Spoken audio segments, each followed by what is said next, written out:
I have previously described contemporary food photography as the art of persuasion, always aimed at product promotion but otherwise being storyless. Does it have a value beyond this? Can it serve a dual purpose, eliciting a transaction based on a desire for consumption whilst informing or entertaining? Or is such a notion the holy grail of food photography? I begin, however, by discussing what it is that currently informs my work. The artistry of Czech photographer Josef Sudek continues to inspire me. Setting the aesthetic aside, however, I feel drawn to the work of two photographers who have focused their lenses on the issue of mental health. The scenes of domestic disarray in the haunting images of Chicago-based photographer Lisa Lindvay are representative of her mother's failing state of health, and tell the story of a family struggling to cope with mental illness, whilst California-based Edward Honecker uses a series of self-portraits to describe his depression and raise awareness of the mental illness. Carousel is a photographic exploration of the relationship between diet and mental health, the images being derived from journal entries maintained over a 3-year period by a female suffering from anxiety, depression, and fibromyalgia.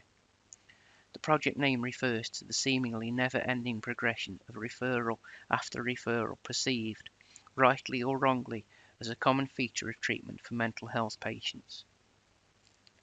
It has long been held that we are what we eat. Clinical studies conducted by Dr. Drew Ramsey, Assistant Clinical Professor of Psychiatry at Columbia University College of Physicians and Surgeons, have established a link between the nutritional density of an individual's diet and their mental well-being, demonstrating a positive correlation between a nutritionally poor diet and mental illness. The results of Dr. Ramsey's studies were presented at the symposium Food and the Brain in May 2016. Further evidence of the link between diet and mental well-being is provided by studies conducted by Dewan and Eden et al., which established celiac disease as a contributory factor in schizophrenia. Carousel then invites the viewer to ask whether greater emphasis could be placed on nutrition as a means of not only treating mental illness, referred to by Ramsey as nutritional psychiatry, but perhaps preventing it. Selective focus leads the viewer's gaze to items of food consumed by the diarist, which are shown alongside the pharmaceuticals used to treat her medical conditions. Self-help and recipe books related to the sufferer's conditions complete the story of an individual struggling to live with debilitating disease. Sheets from a tear-off calendar represent the passage of time. Color images can be associated with a time when a particular type of film or processing method was on vogue. Monochrome images, however, have a quality of timelessness and invite the viewer to pause and prolong their gaze. The removal of color enabling greater focus on such aspects of my image making as lighting, composition, and visual narrative. Described by Robert Frank as the colors of photography and symbolizing the alternatives of hope and despair, black and white tones emphasize light and shade, the resultant chiaroscuro being particularly suited to the images of Carousel. The use of textures is established in some genres of photography. It is, however, seldom seen in food photography. This makes my use of textures to bring added richness and depth to the Carousel images somewhat unique. Beyond Carousel, it is perhaps logical to ask whether there is a higher incidence of mental illness amongst the poorer section of society who are less able to afford food with a higher nutritional value. I will now return to my original point. Despite initial thoughts to the contrary, I now advocate that commercial food photography does serve a dual purpose. Whilst promoting a particular brand of ingredient or a recipe, it is also documenting the way in which we eat. And I offer this still of original product artwork being examined by Nigel Slater and Roundtree archivist Alexandra Hutchinson as an example. Was I naive then in previously stating that commercial food photography exists only to elicit a financial transaction? That depends on perspective. Artistically, contemporary food photography may be aesthetically enticing but devoid of further meaning. From a visual anthropology or social history perspective, however, it is a rich source of information. So as I continue to reconcile the tensions between my commercial practice and my project work, where does this position my practice?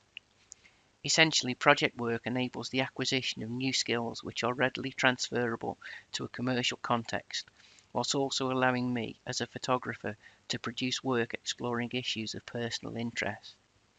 I see questioning the nature and value of my work as no bad thing, critical evaluation being fundamental to development as an artist, and it is therefore something I am eager to continue.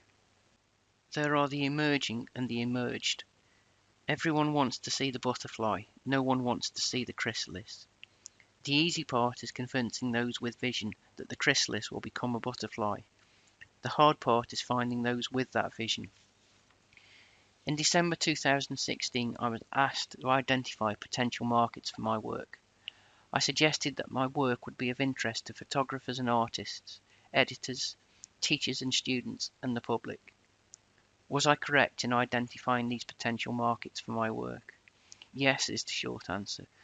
Whilst I have yet to fully engage with some markets, response analysis to Instagram posts to date shows that these are the groups showing most interest in my work.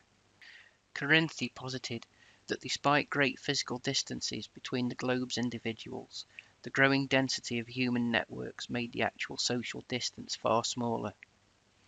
Scott identifies 1986 as being a time in professional photography where long-standing friendships and regular commissions were ensured by long lunches with regular clients and the occasional well-chosen thank you gift.